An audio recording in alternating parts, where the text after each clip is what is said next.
When we last left you, it was February 2024. And when we left off, we were in Florida. And now we're in the beautiful country of Mexico. So in this video, we're gonna fill in the gap between then and now, and also talk about the future of this YouTube channel. In 2024, we were kind of slacking.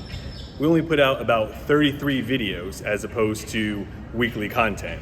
But as you can see, now we have a baby and we've been kind of busy. And unfortunately, just making travel vlogs in Mexico is extremely difficult to get views, so that's why you've just seen things like being in Colombia, which was back in December and January, and you've seen our transatlantic cruise from the previous fall. But what does the future look like? I mean, are we gonna be completely done traveling now that we have a baby? We'll talk about that and much more in today's video. Since this was my first pregnancy, I read all the blogs, watched all the YouTube videos to be as prepared as possible to give birth. Now, the apartment we rented was 10 minutes from the hospital, and we did that on purpose so we could be as close as possible to the hospital. And I'm glad we did, because on Saturday, March 9th, I definitely was having contractions and they weren't as consistent. So we're like, okay, we're about to give, we're heading into labor, and let's go and do some last minute Walmart shopping. And we got all the supplies that we needed, anything that we were missing, because I had a feeling, okay, in the next couple days, I'm giving birth. And that night, my contractions started getting more consistent and I felt like it was time to go. So I told Will, let's just go to the hospital. So we packed up the car and went to the hospital. Now, when it was time for the midwife on call to come and check on me, she told me that it was only 2 centimeters dilated and I had quite a bit to go. So she suggested I go back home and do early labor at home, because I'll be more comfortable in my own space than in the cold hospital room. So that's exactly what I did. That night, the contractions got stronger and stronger and it was much harder to sleep. And the very next morning, I decided to text my mom and my sister, who were gonna join me in the labor room, to go ahead and drive over, because I felt like the baby was coming very soon. And they drove over and they spent the day, that Sunday, with me basically laboring at home. We took some walks to try and keep the laboring going, and they just kept me distracted as I was going through these contractions. Then Sunday afternoon, like around 4 o'clock, I couldn't take it anymore and the contractions were coming much stronger. They were about a minute apart, lasting a minute for 5 minutes, and that's the go ahead to go to the hospital. So we packed up our things and we went to the hospital, and by the time they checked me in and the doctor came to check on me, I was 6 centimeters dilated and I was ready and in active labor. So they transitioned me into a proper labor and delivery room. They hooked me up, they got me all ready, and by the time I was going to be seen by a midwife, the midwife from the night before was the same one that was on call at that time. And I was really hoping for that, because she was super sweet and I just had a good connection with her. And she said the same thing. She's like, I was kind of looking out for you, hoping that you were gonna come back and I was gonna be able to deliver your baby. So that was pretty sweet and we were really excited to have her again. I got hooked up to the epidural, which I definitely needed it at that point. The nurses came in and checked on me. I had everything I needed, and I was just basically laying in bed at that point, looking out at the great view of the bay that we had. My mom, my sister, and my husband Will were all in there. We were basically waiting for when it was time to go. I didn't know how long it was going to last, how long I was going to labor, when it would be go time, but throughout that night, nurses came in and out. They changed my positioning. They were monitoring the baby, making sure the baby was good, saying okay, the baby likes this position, doesn't like that position. So they were moving me around, adjusting epidural and different things as needed. And finally, about 2 a.m. in the morning, we're all dozing in and out of sleep, and the midwife comes in and is basically like, hey, it is go time. I only ended up laboring for about an hour, which is very quick. Most women labor for longer than that for their very first pregnancy, so I was very blessed to only labor for an hour. And so finally, about an hour later, our baby was born into the world, about 3:23 in the morning.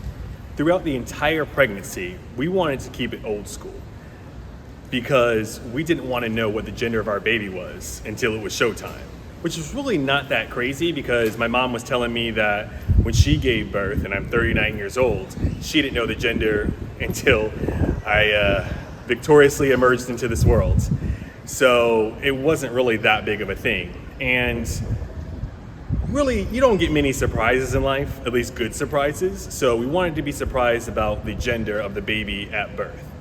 And so throughout the entire process of getting checkups in places like Romania and Bulgaria and even in the States, we had to begin every single appointment, especially when they're going to do some kind of ultrasound or scan, by telling them that we didn't want to know the gender of the baby.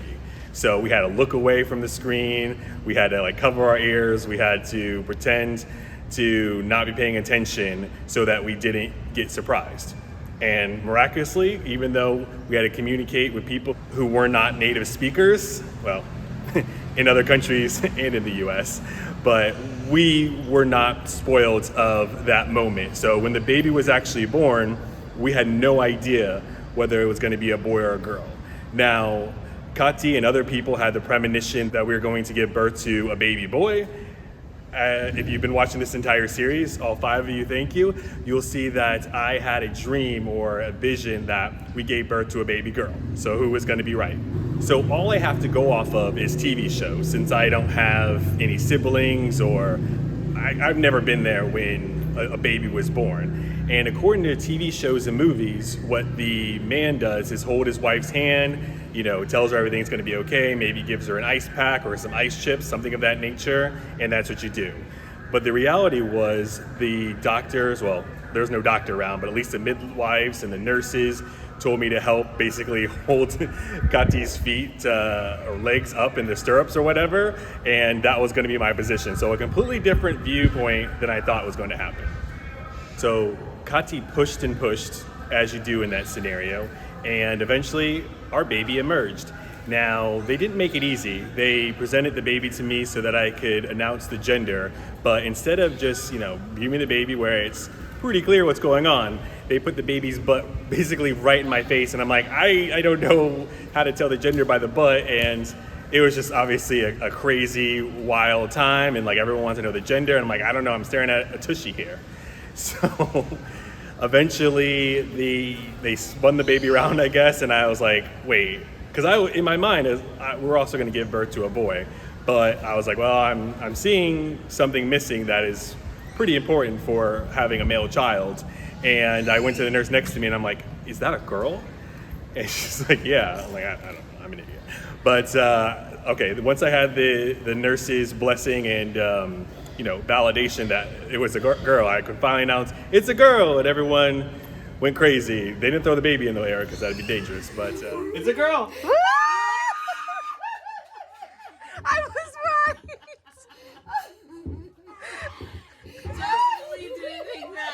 I was right. As our little princess laid on my chest, I shared with everyone her name, Jasmine, which is Persian for gift from God. And after about an hour of skin to skin, they took all her vitals right there in that room. We had the baby girl, and then basically immediately, they clean up everything, which is a sight to be seen. So eventually a nurse pulls me to the side, and she's giving me my first duty, my first assignment as a father, which was to put a diaper on the baby. Now, we didn't do any sort of practicing. I mean, we didn't go to Lamaze classes. I never practiced putting a diaper on even a watermelon or a squash or anything of that nature. So the first time I've ever, like I said, I never changed a baby's diaper. I've never held a baby up until this moment, actually. And so this is the first time I ever put on a diaper. So the nurse was showing me how to do it. Did a terrible job. I'm not sure if I've gotten any better since then, especially when the baby starts wiggling and stuff. But put on my first diaper very soon after our baby was born. And yeah, you have to just basically get on the job training when it comes to putting on diapers after you give birth to the baby. And then they also took the baby's footprints, which is pretty cool because we have the permanent record. They measured how long she was, they measured how much she weighed, all that kind of good stuff. So it's pretty interesting to see all that happening real time. It's basically like a pit crew just doing these things very, very fast. It all happened very fast, but at least they documented that and showed us a couple of things to know for the future. Yeah, how you feeling? Ready to go to bed now. You sleepy? We're both tired, so our eyes are getting heavy. Once everything was completed in the labor and delivery room, they transitioned me over to a post-labor recovery room. Now, we connected so much with the nurses. They're like, can we take you over to that room? We typically don't transition our patients over there, but we connected with you guys so much that we really want to. So they took us all the way to the other side of the hospital. Like, I was in this little like wheelchair thing, and they were just so sweet. I'm really happy with the team that we had at the hospital. Now, I'd love to share with you more about what happened in that recovery room, but to be honest, we were both exhausted, lacking in sleep, and I don't really remember much other than nurses coming in and out, checking on us, seeing if we needed anything, if Jasmine needed anything. I do remember her having a hearing test and some other stuff. But basically, we were trying to catch up on sleep where we could. Like they say, sleep when baby sleeps. So that's what we tried to do while we were in the hospital. The next day, family was coming in and out, bringing us food from our favorite restaurants nearby. And then it was time to go home. So the day our daughter was born was really a step down as far as quality of rooms. I mean, when you're giving birth, you're in this Mac Daddy room, you have this great water view, there's tons of space, there's actually a couch for you to lay on, and then once your child is born, they shift you to a much smaller room. I slept basically on a chair with an ottoman. I basically slept sitting up, which was not very comfortable. And throughout the day, different people came in. So they came in and checked her heart, they did some blood samples, they even tested her hearing and her vision and her reflexes, all that kind of good stuff. Thumbs up all the way around. But the one visitor that we were still waiting for, I don't know the proper term, but to me it was basically like a welfare check. I don't know if they thought that we were bad parents because we had not gone to a doctor's appointment or a baby checkup or a pregnancy checkup at all in the States until the 3rd trimester. But to us, it didn't make any sense because we had better care. We had more time with the doctors, and really, comparatively, having these doctor checkups in Romania with the technology that they have that they don't have in the States, with the care and the passion for children that they had in Bulgaria that they don't have in the States. I don't know, I felt like that was a better experience for our child than just never talking to a doctor and just people going through the motions back in the States. But to them, since we didn't do all those checkups in the greatest country on the planet in the history of the earth, we were bad parents, so we had to wait for that. Unfortunately, that was the last person to come, and it took forever. It was the last step that we needed to do to finally get home. Now, eventually, the welfare person came in, we explained the scenario, and eventually they gave us the go-ahead to finally go home. So from there, we finally got the go-ahead, and I was able to bring my new family home for the first time. Now, the thing you also hear about a lot of times is make sure your car seat's in right, because if it's not in, they won't let you leave the hospital. The reality of the situation is far different. I'm not even sure that you have to have a car seat. Now, eventually the cops might pull you over, but they're certainly not checking to make sure that you have a car seat and that it's installed properly and that the baby's in properly before you leave the hospital. Like I said, they don't really care about children and welfare in the US as much as they care in other places. So when we got there, we put in the car seat, but I don't know if we put it in right. So I pulled up with the car and I just expected someone to check in, make sure everything was in there, give us a thumbs up and go. The reality is no one was around, but I wanted to make sure it was in correctly and that we put Jasmine in properly. So eventually we found a cop to come and double check everything for us, and it wasn't fine, but it's like, seriously, there's no one here to help us? It was really kind of shocking. The first few nights at home were quite an adjustment, learning when Jasmine needed to eat versus sleep, or when she just needed a diaper change. And just when we were finally getting into some kind of rhythm, the unexpected happened. I went down for a nap, and Will had Jasmine, and as I'm falling asleep, I hear this like buzzing sound. So I get up to go look for it. I go to the window and I see there's a wasp inside the house, and I'm allergic to them. So instantly I freak out. I go over to Will and I'm like, okay, give me the baby. I'm gonna go hide in the bathroom because that's the only enclosed space we had in the apartment. And I just let Will handle what was going on with the wasp. So our landlord at this time was a real piece of work. I mean, normally he wasn't even really around, But somehow earlier that day he had come and asked if we had any sort of computer paper. So when we had the invasion of what we thought at the time were wasps, we knew that he was next door. Well, it's really attached to the house, but we knew he was home basically, or he was around.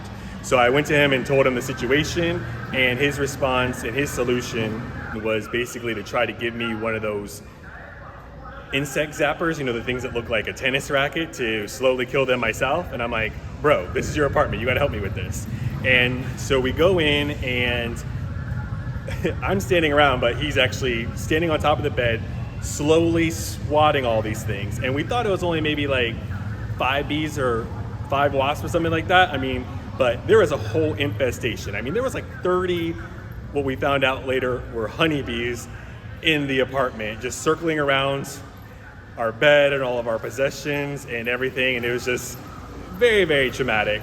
And yeah, so the landlord's basically swatting and killing bees. It was just like a sea of dead bees all over the ground, all over the bed. I mean, it was a pretty traumatic experience. We quickly grabbed all our essentials, packed up the car, and went to go stay with my grandma until we could find somewhere to live. And we did move into a new apartment, and just like the old apartment, it wasn't the most ideal setup, but that was literally the only thing we could afford in our budget. And so we stayed there for 3 months, and during those 3 months, we celebrated Easter and my first Mother's Day, and we got Jasmine's passport. And then 3 months later, we packed up and we moved here to Mexico. The very next day when we arrived, it was Father's Day, so Will got to celebrate his first Father's Day. Now, Mexico isn't the most affordable country we've lived in, but it is more affordable than the US. Here we have, for $200 cheaper, a very big townhouse with plenty of space, and we decided to move to Mexico because we wanted to be close as possible to our family in Florida so they could come visit. And we did have some family come visit, which was really nice.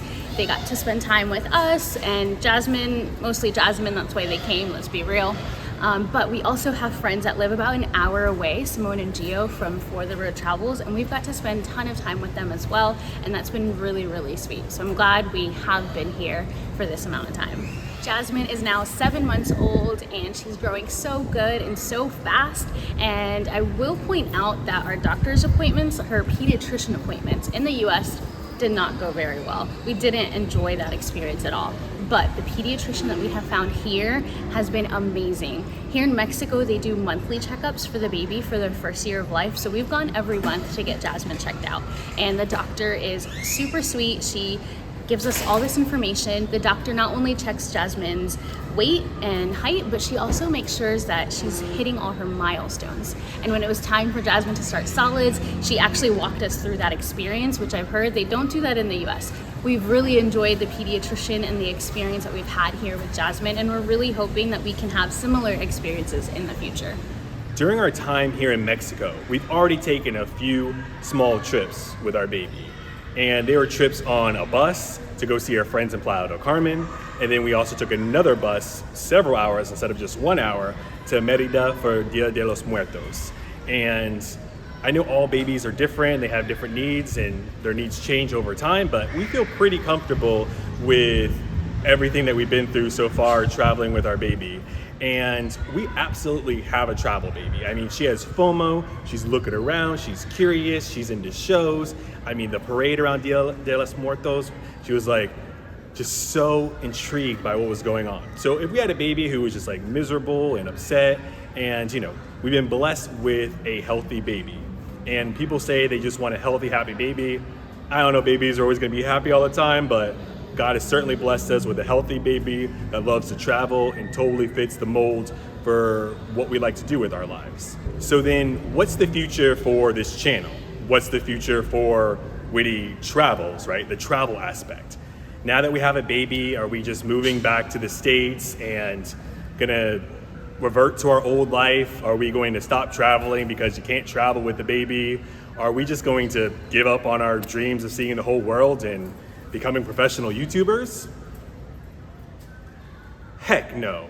In fact, we're just getting started. We'll see you in December for Country 33 in a brand new part of the world.